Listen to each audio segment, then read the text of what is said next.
Hola, mi nombre es Lorena Ponce Reyes y les voy a presentar mi investigación que tiene como título Las regulaciones de la Organización Mundial de la Salud como instrumento colonial en tiempos de crisis sanitaria. Caso Ébola Guinea 2013. Listo. Cuando hablo de crisis sanitaria, en este caso me refiero a las pandemias. Por eso es importante definirlas, definir qué es una pandemia y el papel que juega la OMS cuando hay una pandemia en un estado o en varios estados. La pandemia se define como un brote a gran escala de alguna enfermedad infecciosa que puede aumentar la morbilidad y mortalidad en un área geográfica amplia, causando perturbaciones económicas, sociales y políticas. Cuando la pandemia se origina en un estado, o más bien la epidemia se origina en un estado, la diferencia de epidemia y pandemia es que la epidemia es en una región y cuando esta se empieza a propagar y a darse en varios estados en donde dentro de esos estados se dan más casos, es cuando es una pandemia. Cuando esto surge es cuando la OMS empieza a actuar a través de las regulaciones que vamos a mencionar en un momento y empieza con el objetivo, perdón, de alcanzar un estado de completo bienestar físico, mental y social. En este caso es importante hablar de la OMS por las regulaciones y por el hecho de que Guinea, que es el caso en donde se originó el ébola, forma parte de los 196 países miembros que conforman la OMS. Ok, dentro de la Organización Mundial de la Salud, que es donde Guinea forma parte, está este reglamento que tiene como nombre la Regulación Sanitaria Internacional, que tiene como objetivo prevenir la propagación internacional de enfermedades, proteger contra esa propagación y controlarla, evitando al mismo tiempo las interferencias innecesarias con el tráfico y el comercio internacional. Estas regulaciones son son unas regulaciones que tienen que seguir los estados miembros de la OMS, ya que forman parte de la Organización Mundial de la Salud. Entonces, aunque no aunque el propio estado sepa que no puede seguir con esas regulaciones, porque es miembro, debe de seguirlas, o bueno, debe intentar seguirlas. Estas regulaciones fueron actualizadas en el 2005, después de la pandemia del SARS, que es el síndrome respiratorio agudo severo, que se dio en la región de China en el 2003. Entonces, cuando se dio esa pandemia, la OMS actualizó las regulaciones de acuerdo a las necesidades que en ese entonces vieron necesarias y las agregaron, por decirlo así, a las regulaciones. En esta investigación nos enfocamos en 5 de 10 regulaciones. El total son 10 que se encuentran todas en la regulación sanitaria internacional, pero en esta investigación nos enfocamos en 5, ya que en estas 5 podemos ver la carga colonial y ver cómo afecta realmente a Guinea durante el brote del ébola. Las 5 son la notificación de emergencias de salud pública. La segunda es informar y analizar los riesgos y potencial a propagar una enfermedad.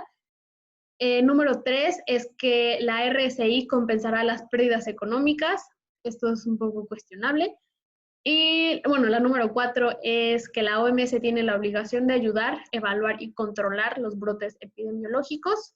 Y la quinta es la lista exhaustiva de medidas clave.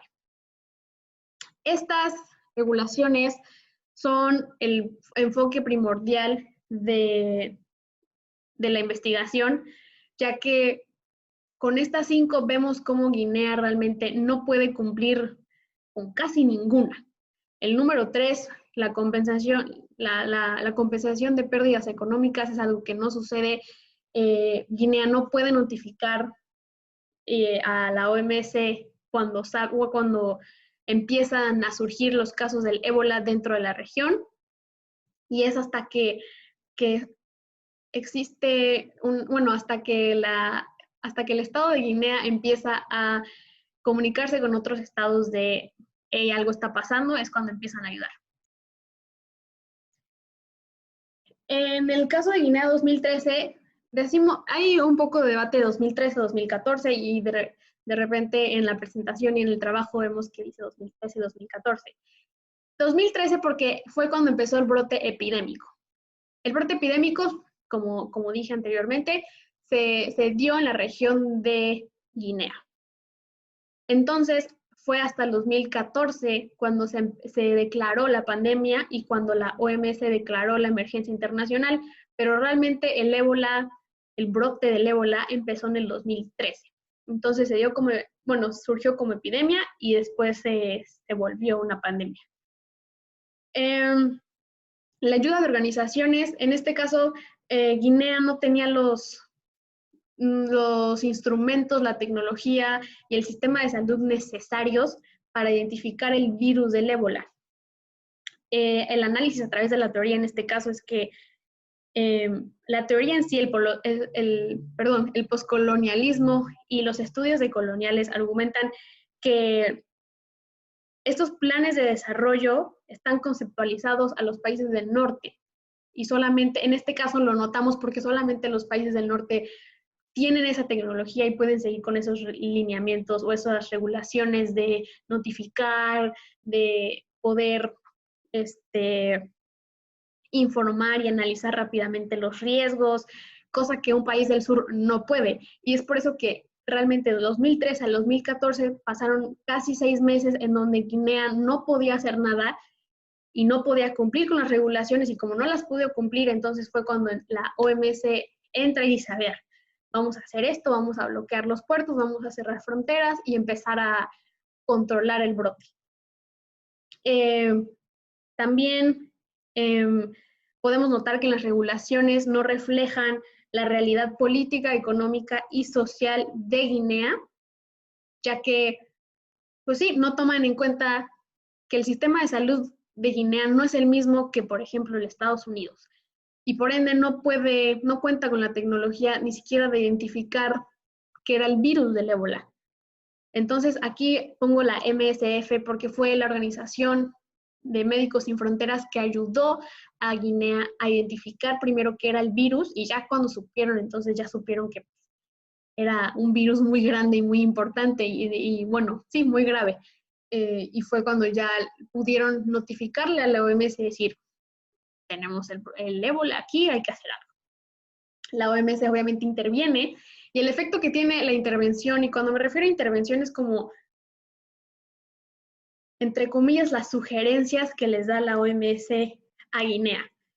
Entonces les dice que es lo mejor para ellos y para su país, pero también, de nuevo, los parámetros en los que se guía están basados en las regulaciones y no significa que sean los mismos consejos, las mismas regulaciones, el impacto que estas regulaciones tendrían en un estado del norte versus un estado del sur.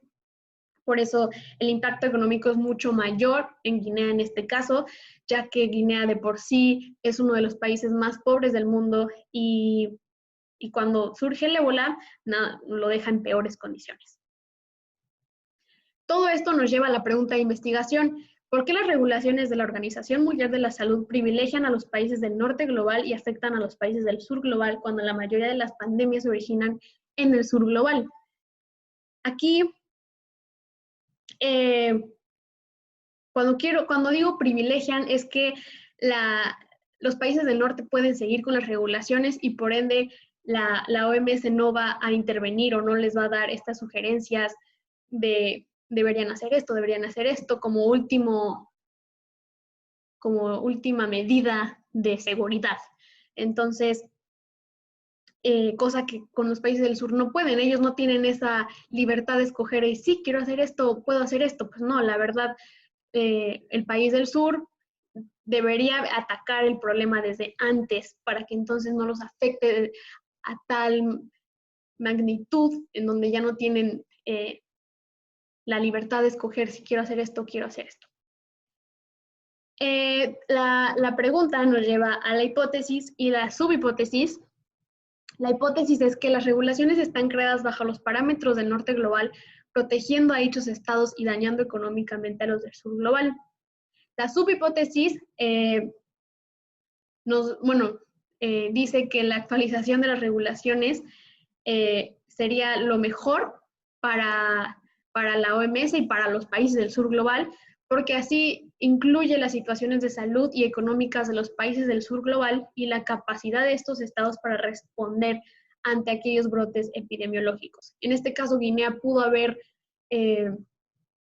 identificado mucho más rápido el virus o pudo haber seguido estas regulaciones sin ser afectado económicamente como lo fue en el caso del ébola. Todo esto con el objetivo de identificar la carga colonial de las regulaciones de la OMS y el efecto que tienen en países del sur global, que es en donde se originan las pandemias. La justificación, en este caso, es un tema de salud, y normalmente los temas de salud son importantes para todo el mundo, si no la mayoría de la población no estaría viva, más en temas de pandemia, como lo podemos ver hoy en día. En este caso, la salud global y la salud pública internacional son dos conceptos que le conciernen al Estado y a cualquier Estado que está comprometido con la seguridad de su población, en temas de que si la pandemia está a punto de llegar a este estado, pues me importa proteger a mi propia población.